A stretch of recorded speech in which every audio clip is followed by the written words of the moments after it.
This video is rated T or Tickle Me Pink.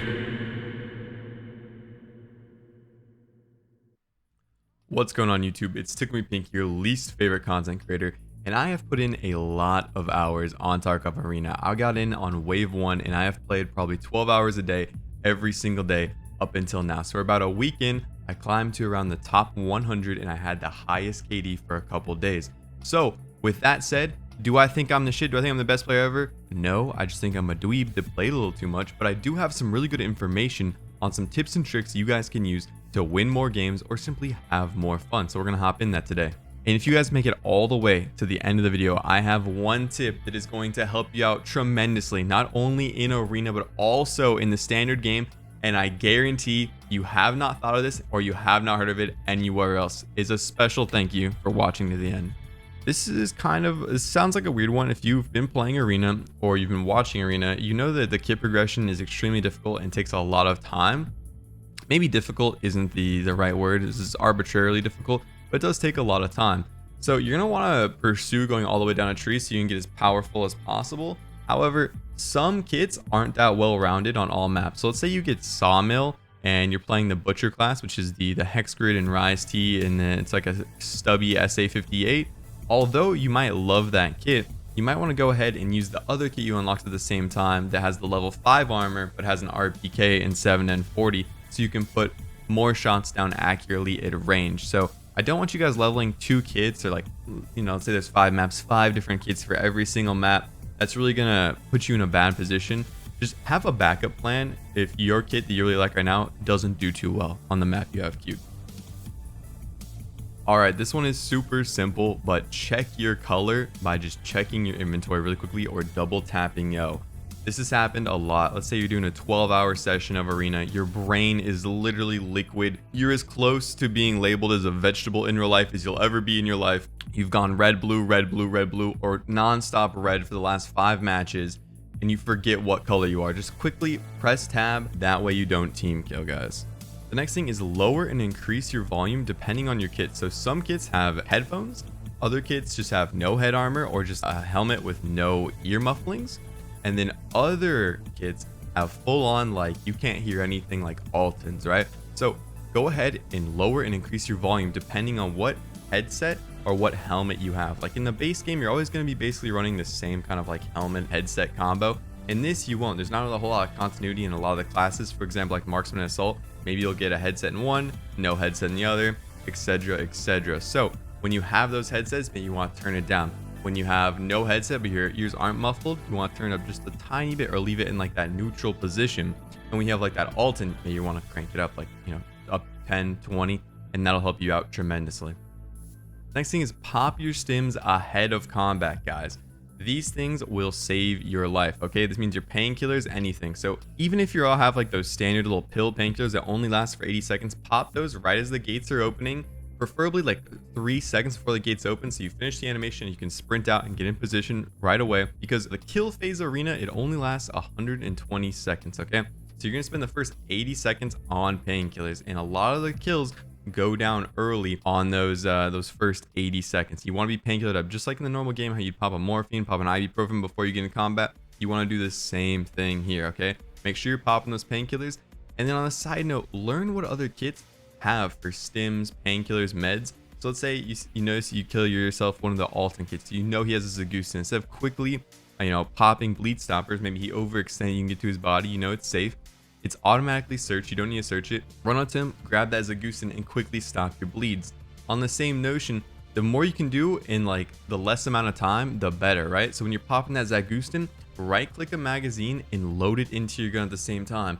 I've gotten so many kills because people aren't ready for me to be ready to fight another person when their teammate is calling out, he's lit, he's reloading, right?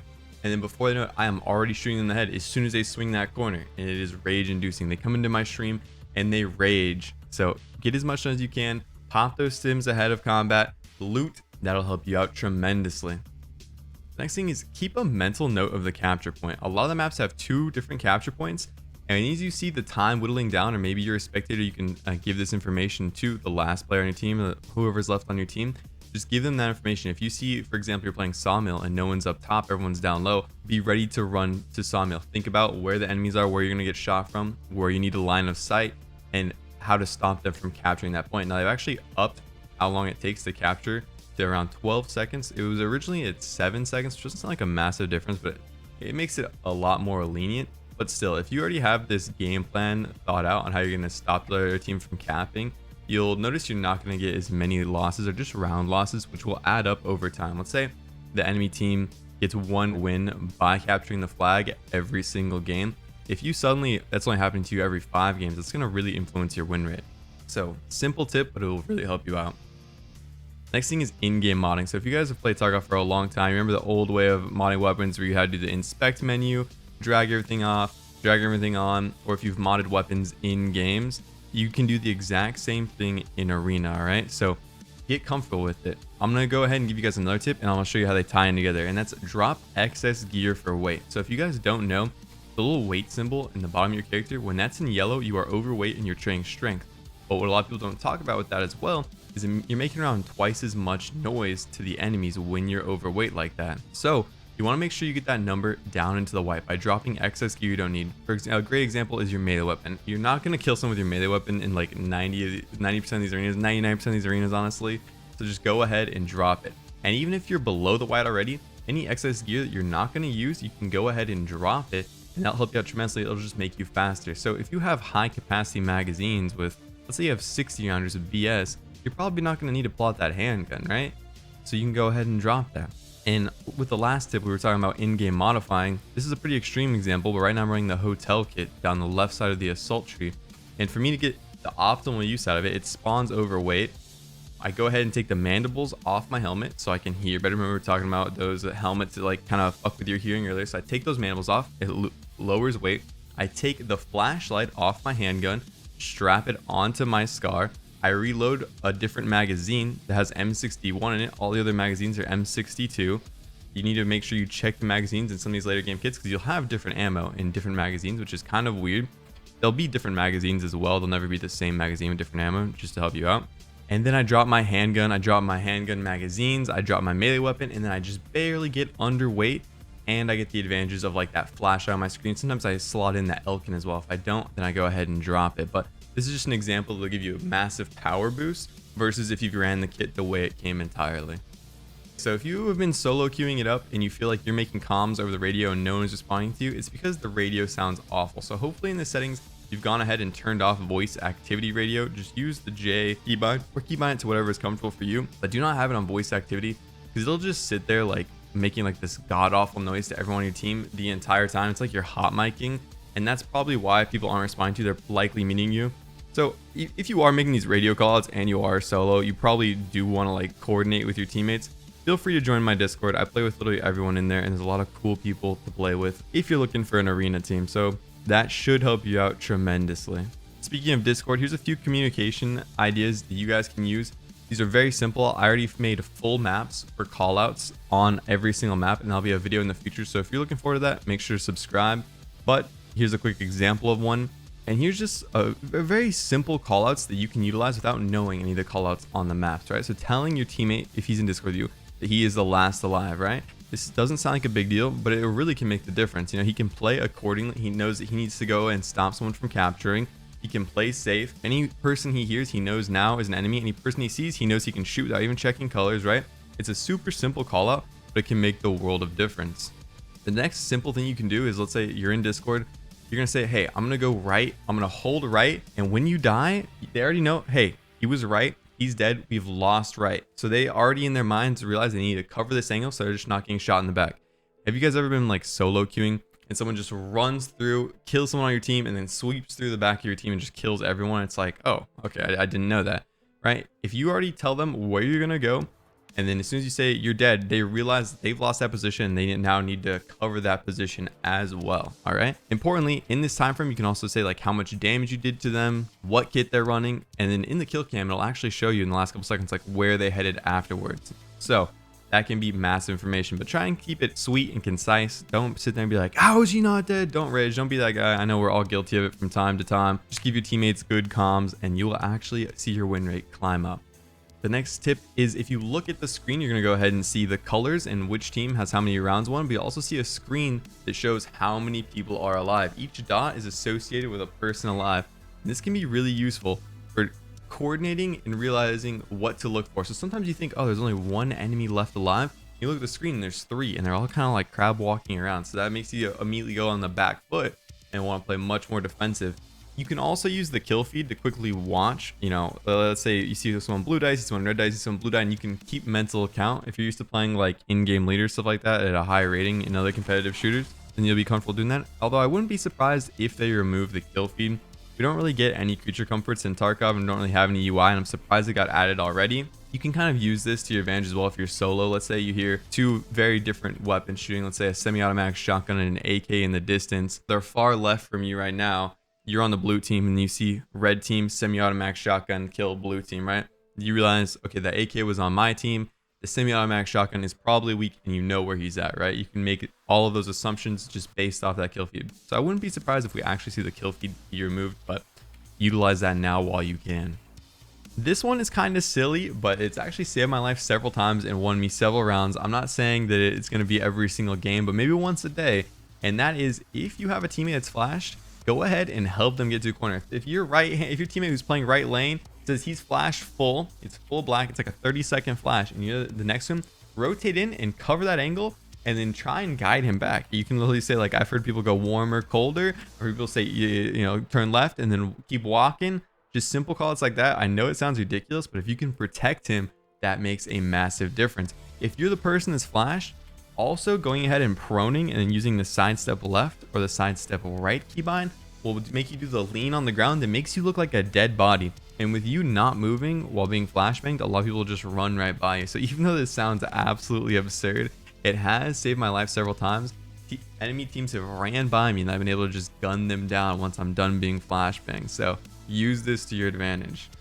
Okay, earlier we were talking about our settings, we were talking about sound. Change your field of view in this game, trust me. So I don't want to get into it too much. I'll get into it in my settings guide when I give you guys the best settings you can possibly run in Arena. But a lot of people like to use 59 and 63 field of view in standard Tarkov. Some people that have played way back in the day still run 75, or people that just love wide field of view. There's a whole host of issues that come with field of view. So for example, on wider field of view, you actually get more camera shake when you're shooting. It doesn't actually influence the recoil, but it gives you more camera recoil. So you're going to see more vignetting in your optics. However, in Arena, you're not really using optics very much. So when we compare the base game, people are usually using rifle scopes quite a lot and the engagements are much further. Additionally, you don't really get a lot of audio cues in Tarkov. Usually people are holding corners, up in a window, something like that. And being able to see them is very advantageous. And another reason people use 59 and 63 is because of VDEG and HDEG, which are kind of complicated. I'll talk more of them in the settings, but it basically talks on like the different types of field of views different games use. So some of them feel more natural when you're coming from, let's say, like CS or Apex because of the engines they're built on. But like I said, we'll touch more based on those later. In Arena though, I want you guys to go ahead and just bump your field of view, whatever you have it at right now, by 10. You're going to be running from cover to cover a lot in Arena, and most engagements you're going to get are around like 20 to 30 meters max.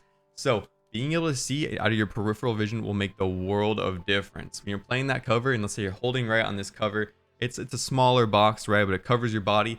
Being able to see the left side just barely in your peripheral vision can help you go ahead and snap back, get that frag, even if it's like 1 out of 5 times, right? Because no matter how good you are, it's going to be hard to snap on someone who's already swinging around a corner and aiming at you, right? But at least you'll be able to notice it. Versus when you're playing with that low field of view in Arena, it's really hard to have situational awareness around you guys. So just bump that field of view by 10.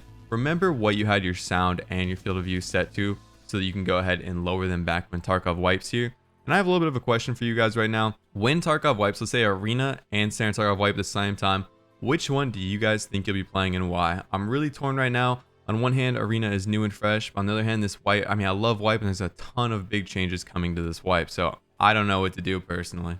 Also, if these tips are helping you at all, make sure to smash the dislike button and tell me to kill myself in the comments down below. Thank you. The next tip is hold down your spray. You're not going to be packing any magazines in this game. Most of the kits have plenty of ammunition. You can always quickly loot another weapon or another set of magazines. Let's say if you're running 5.45, there's a lot of kits that run 5.45. It's pretty easy to grab a magazine if you need. So hold down that spray. That way your recoil pattern does not get reset. Holding down your spray can get you a lot of kills in a lot of situations where, let's say someone quickly dips behind cover. A lot of times they're going to swing on the other side of it very fast, or they're going to re-peek it. Just hold down your spray and get to cover yourself. Or for example, if you are taking a knee, you're spraying at someone right now, and they're zipping across your screen and the little tree gets in the way, don't let go. Just keep spraying and keep trying to track them through that tree, and they pop out. That way you're getting shots on target, guys. You don't need to pack your ammunition. And if you guys don't know, the way recoil works currently is when you let go of that spray, you're going to get that really big kick up again. And taking a knee and proning will really reduce that recoil, but I'm sure a lot of you guys know that. The next big thing is isolate your engagements, guys. I used to play at a professional level in several different FPS titles. And one thing I see a lot of people who have amazing raw mechanical aim do is they think they're like this bulletproof character. They think they're Samira from League of Legends, or fucking flying around circles, shooting at everything. If you are running out in the open, you have 5 guys shooting you, it doesn't matter how good your aim is, it doesn't matter how good your awareness is, it's going to be almost impossible to ever outgun 5 people shooting you guys. You have 5 times as much lead coming your way, all right? Try and isolate your engagements. That means there's 3 people coming at you. Play a piece of cover and take those 1v1s one at a time and surgically destroy them. If you utilize your brain and cover and your aim, you're going to be an unstoppable force, guys. In Tarkov, people do not use cover very often. I do not know why. I think it stems from playing games like Call of Duty, games like Apex, things like that, and their egos get in the way, and they just want to like take these ego-based fights all the time. But look for those isolated engagements, or even better, if you have someone on your team, let's say you have a random on your team, or maybe this is your fucking Spurgy Rust playing friend who like always runs it down mid and kills himself. Well, go ahead and play it like CSGO. Treat him like an entry fragger. You're the rifler, and go ahead and spray down the people and, you know, refrag the people that got him. That will make a big difference in your win rate. The next thing is get crazy with it. You know, medbait people around corners. I can't tell you guys how often people don't want to push me. It's kind of like the standard game where people don't want to take fights unless they 100% know they want it. So go ahead, bait your meds, pretend to run away. Anything you can do like that, just think a little bit, and you can kind of force people's hands. Treat it like chess, not just a shooter, and you'll get so many free kills where you don't even need to out aim people. You just need to think a little bit. On the same token, use your thinker, man. Go ahead and utilize pattern recognition. If you notice a grenade is landing in the same spot every single match, you've died to it 2 rounds in a row, maybe don't run there anymore. You know, change up your path, wait a little bit, right?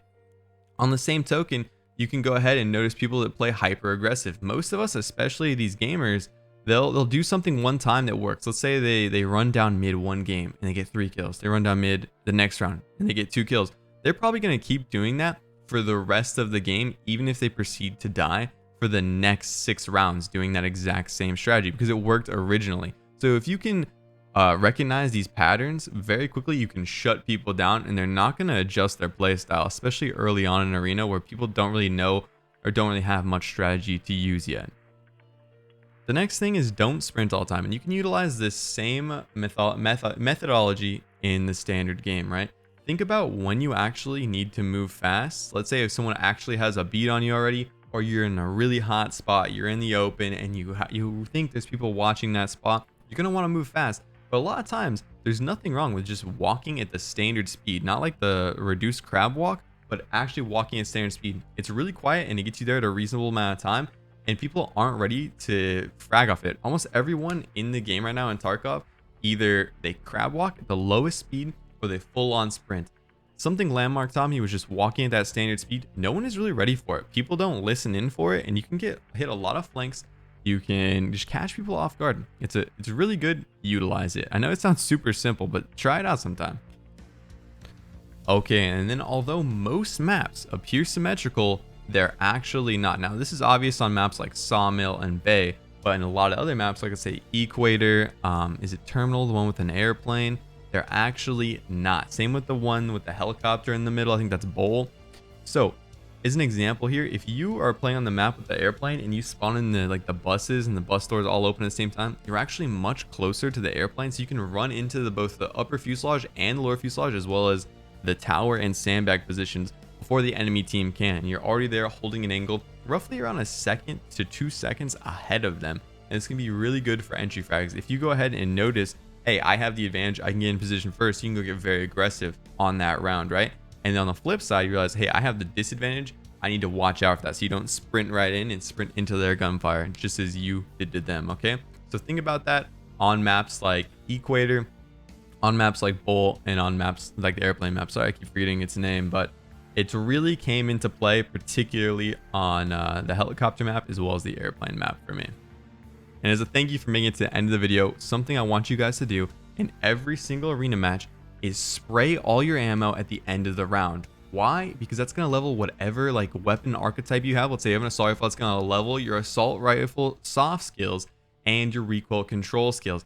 And when both these wipe, they're going to blend together. At least that's what Battlestate Games said. Recoil control skill as well as your rifle skills, whichever one you're using, make the world of difference. They're primarily for automatic weapons. Let's say, you know, leveling your bolt action snipers is not going to help you out very much. But for example, any automatic weapon, if you level both like the archetype for it and recoil control, you're going to see roughly around 50% less recoil. It'll turn even the most cursed weapons into laser beams, and this can make a lot of your previously unviable kits extremely viable, guys. So that is my master tip for you guys. But that's it, guys. Those are all my tips and tricks. I look forward to seeing you guys in Discord and the live stream. Both of them will be linked in the description down below.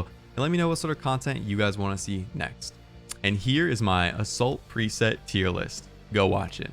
Peace out, guys. Love you all. Catch you in the next one.